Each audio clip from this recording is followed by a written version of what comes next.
move to the critical thinking. I think this is very important. And what I did is I combined the things what to look for.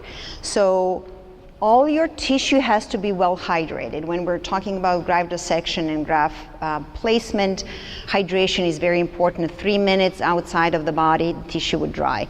So what you're looking is there's a shine to the tissue or around the tissue that indicates that the tissue is hydrated. So look for that shine.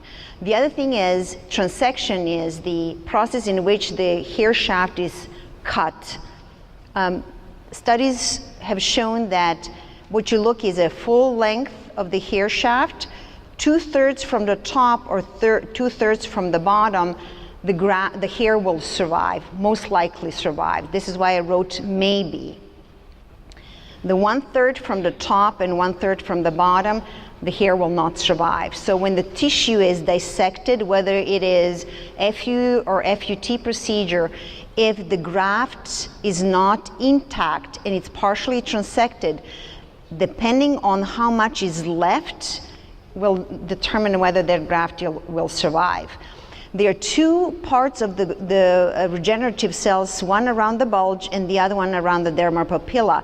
In order for hair to survive in its full thickness, those two parts of the regenerative cells have to be present. So this hair here is not transected, this one is transected, but this hair here will probably grow full thickness hair. This hair here is missing dermal papilla. So even though it has probably cells around the bulge, it's missing dermal papilla, so it may grow much finer hair. So the idea behind this is when the grafts are being prepared, intact grafts are your priority, but anything else may or may not grow, and keep in mind that 1/3 or 1/2 will not survive. You need 2/3 from the top or 2/3 from the bottom. And I would keep these on the side, and I call them questionable grafts, because we're questionable whether they're going to survive. So don't count on those. They can be an extra, but count on those that they're intact. The number 3, what to look for is trauma. So where we grab the graft, when the tissue is prepared, it should not be grabbed anywhere below the epidermis, and when the graft is placed, it should be held by anywhere on the side of the graft, or use the implanters, anything but squeezing the graft on a dermal papilla around the bulb or around the bulge. The other thing, we're looking at the hair count. Each graft should have, this is a 2-hair graft, this is a 3-hair graft, this is a 1-hair graft. Because what you're placing, you want to place only 1-hair grafts in a hairline, so you have to be aware of the count and where the hairs go when we're sorting them in graft preparation. And then another thing is trimming. So this is a 1-hair graft, this is a 1-hair graft. It's obvious that the size is different. So you are making all your sites with the same tool. So if I have the same tool, and this is my 1-hair graft, but I make it thicker, it may not fit in a site that is designed for your with a tool. So all your grafts, all the assistants preparing grafts have to be aware that the grafts should fit the same size. So this graft will require extra trimming. So I'm going to go through everything to look for, and then we're going to play with different things. So then we're looking as I mentioned earlier, whether your graft fits the size of the site and whether your graft fits the location. So what I mean by it is whether they're all 1-hair graft the same size, and what if a 2-hair graft is the same size as like a 1-hair graft.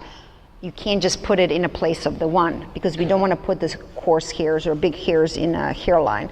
So you have to be, whoever is dissecting or sorting your grafts, they have to be very conscientious of where your pattern is and where hairs are placed. So for example, creating a density would require stronger grafts. So if you're designing a pattern that requires 3-hair grafts in a central forelock, you don't want to put a 1-hair there. So fit is important. And you measuring the size of the graft, sometimes it's not just a graft matching the size of the site. Sometimes you want to start by looking at the graft. Some hairs are bigger than others. Sometimes hairs splay, and I'll show you pictures. So some grafts can look like skinny and some look chubby, meaning the hair splay. So you will have to make your site to accommodate the size of the graft.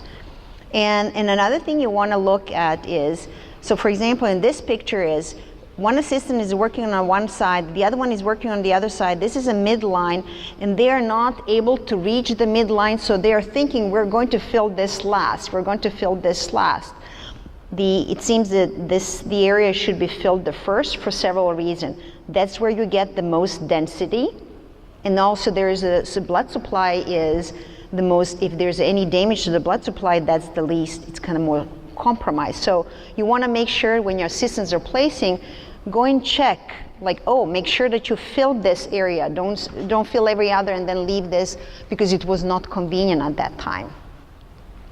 So slivers need to be thin because when the tissue, the strip is removed, first cut is slivering, and the reason for thin slivers is then once they're created like this, it's easy to dissect hair follicles in between.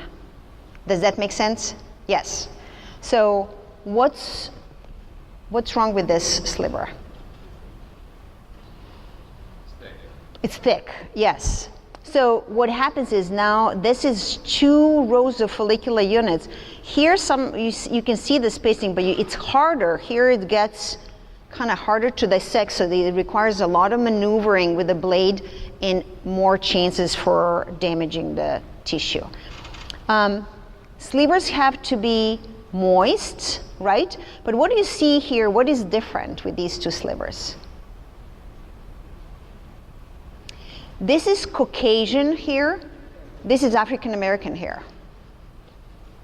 So once again, my job is to give you more, everything that I see kind of through my eyes, I'm going to kind of play with these images. So what's wrong with this sliver? Is it moist? Yes, it's moist, right? What else? This transection, right? So look at this. This is a epidermis, and then it's missing, right? Then the other thing is you can see transection, the sharp cut on the top. So these are less than half. If I envision the length of the hair shaft, this is less than half is damaged.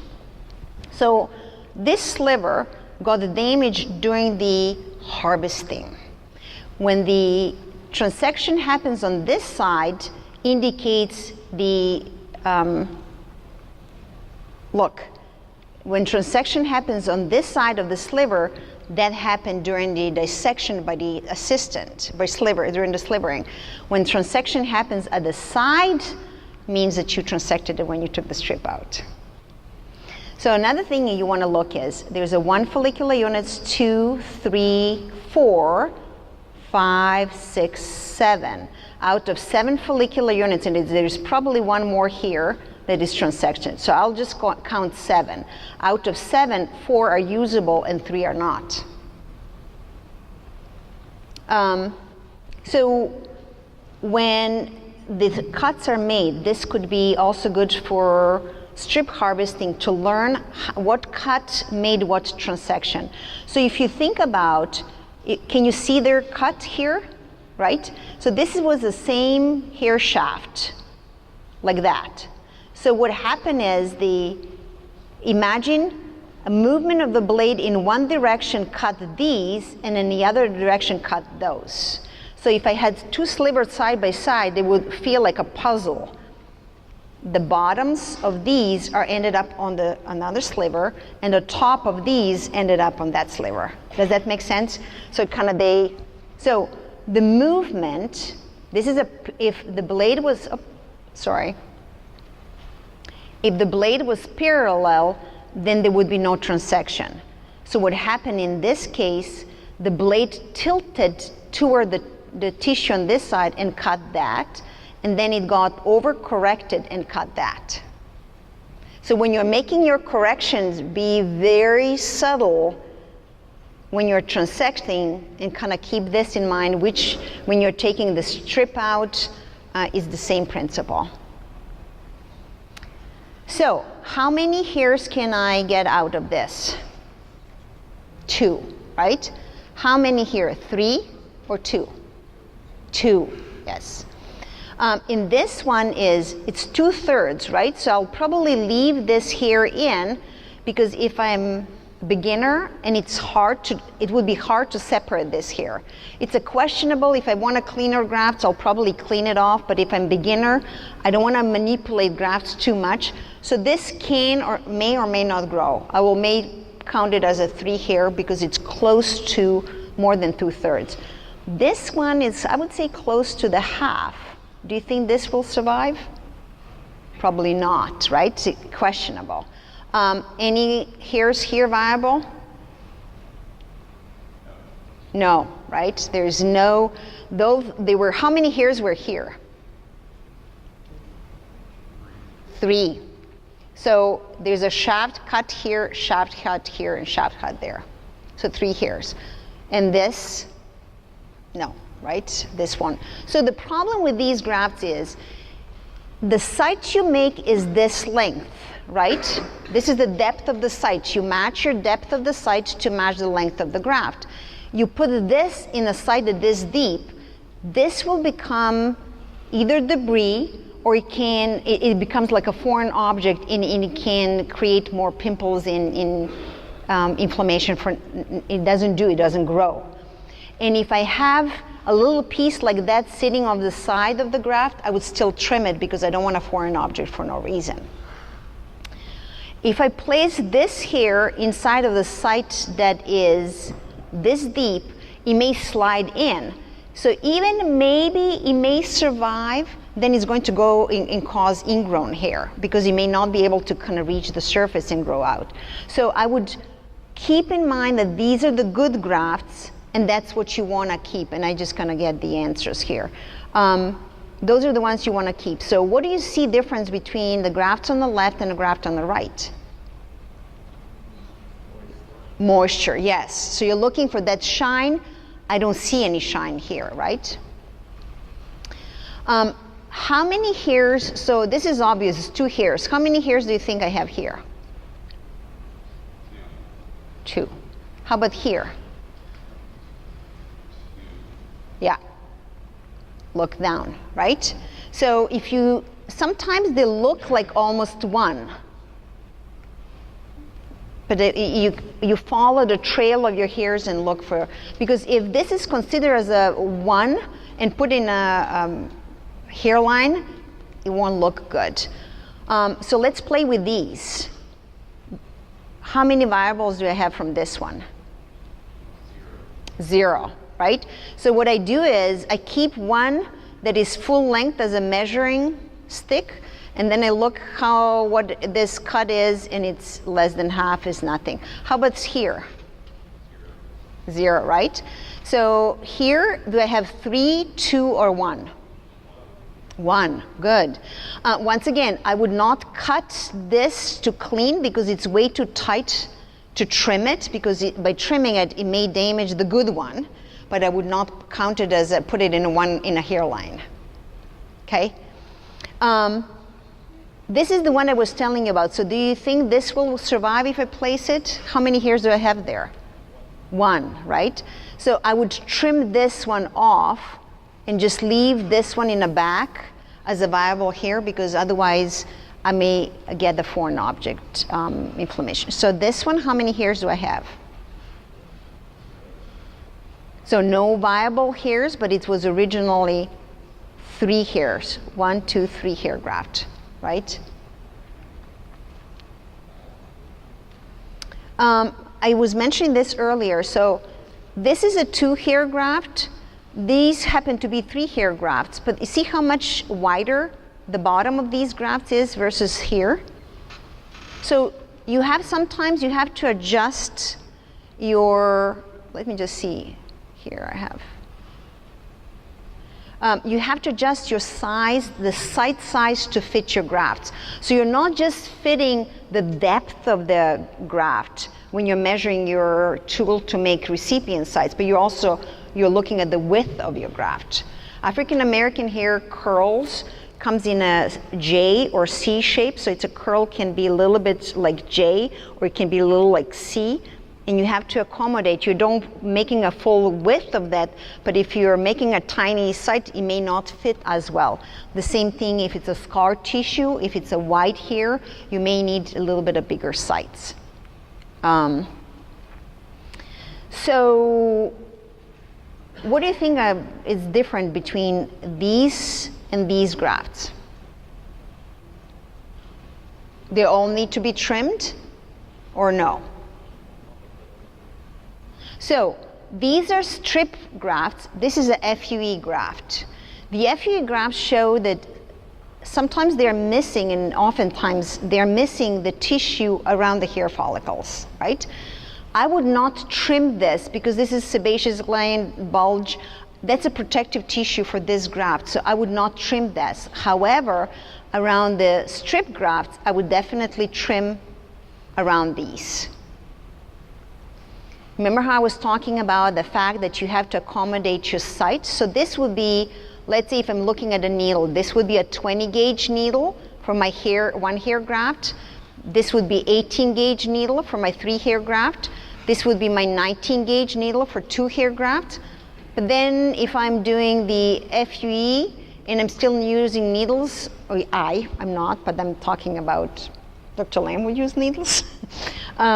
Then it would be, let's say, 18 gauge needle to give me a little bit more room for the graft to fit in without trying to force it in a smaller site. So keep in mind, it's not just the length of the graft, it is the width of the graft. What do you think is wrong with this picture?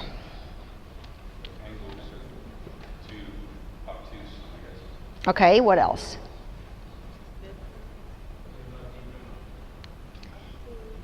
So let's look at this. See how these grafts are one size and these are different size. So these are 1 hair grafts and these are like 2 hair grafts put way too close. You see how much bigger these grafts, or there maybe, see how there's like a stronger hair versus this hair. Can you see now when I'm pointing it out? So 2 hairs were put in a hairline. Can you see, can you see what it looks like? You see that it's a bigger, but you see how coarser this is? When the grafts are, sometimes the big graft placed into the small site, we can squeeze them in, but they cannot grow out looking natural. So let's say if the site was properly made, this here, these 3 hairs take room and they grow and they look natural. Can you see that? Like they were placed in a site. These took enough room to grow and kind of grow looking naturally. This was a big graft put in a small site, but also probably put too deep. So what happened is the skin grew around it and it became like compressed.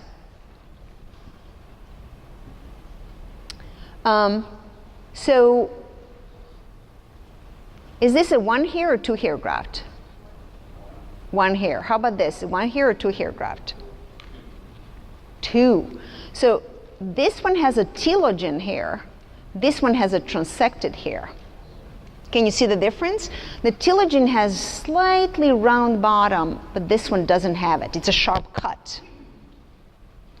So this would be a 1 hair graft, this would be a 2 hair graft. How about this one? 1 or 2? Or possibly 3, someone's mentioned. So there's a telogen here, and there's, I would say what I would do is I would split these with the forceps and look how many hairs are there. Could be 2, it could be 3. How about this one? 1 or 2? 1, tricky question. This is what it looks like if you put 2 hair grafts or 1 with a questionable in a temple. This is a temporal point, temporal hairline reconstructed, and they're not only they're sparse. So this is a 1 hair graft. This is a much coarser. They don't look natural. Okay, so everything matters. When we are placing grafts, they have to be few grafts put together in a fluid. Can you see there's enough fluid? We use the grafts oriented in the same direction, so it's a less manipulation. We use this foam tape. But I also constantly look what is happening around. So you as a quality control in your office is, see there's a graft sitting here, there's a graft sitting here, it's grafts all over. So you have to make sure that in a one glance you know what to look for and what's out of place. What's wrong with this picture? What do you think is wrong? Crushed, right? So the hair follicles, this is a FUE graft, this is a FUT graft. Either one can be damaged. If I put this in a site, it's going to bend and may not grow. So the way grafts are placed, they shouldn't be held by the side, they're held by the bottom. So my forceps is leading inside of the site. If I put it on the way it's forceps is holding halfway, it gets bent and may not grow. The other thing is, this happened by scraping with a blade. When we dissect or trim grafts, we want to see clearly. The assistants have tendency to use the blade to scrape to see better. There's a hair fragments, they want to clean the hair fragments. This is what happens. And this was by crushing with the hair forceps, with the forceps placing the grafts. You see how this is crushed. So, no good. If I'm showing you this, so when the grafts are placed, they have to be slightly elevated, but I'm showing you something here. So what happens sometimes is, patient comes with the short hair, and while you're making sites with your blade, sometimes you have a tendency, if you're kind of moving hair around, to cut hair short. So this one is very tricky, even for some experience, but I think it was worth mentioning. There is a graft that was already placed inside of the site. An assistant plate another graft in the top. So if I show you, see I pulled it out, there are two grafts in the same site. So one of the things that you can do is keep your hairs a little bit longer when you're taking the strip out. It's easier to see whether there's a graft inside or not. The second thing is, when the grafts are placed, and if you see a short hair, pull on it before you place a graft. Pull and see whether there's another graft or maybe just a hair transected or cut while you're making sites. Does that make sense? But keep your eye sharp. Always look for, is something out of place. The difference between this and this, what do you see as a difference? Yes, elevated. So the grafts have to be slightly elevated, about 1 millimeter elevated. This one is getting already below the skin surface. It's probably going to create either pitting or compression. More often when we put them deep in smaller grafts, we see pitting because the skin, and I'll show you next picture, skin forms indentation. So every graft has to be slightly elevated. At the end of the case, in a final check, we pull the graft just a little bit above the surface. So the difference between these grafts, look the shape of these grafts, and look the shape of these grafts. What do you think is different? These are FUE grafts. They're round. If you look at the top, they're slightly round. These are FUT grafts. They're more like squares. It's subtle, a lot of subtle. This is not something, if can you develop the eye, that once you start thinking about it, you may start seeing it. All the caps, all the caps are flush with the skin. This and this one is slightly elevated. See how these kind of lie flush? And this one is kind of sticking out. So it's not rotating in the right direction. There's one more here. I realize it may be difficult for you to see. Can you see there's a hair follicle sitting outside? There were 3 hairs, 2 entered the site, and the third one was sitting outside. Done.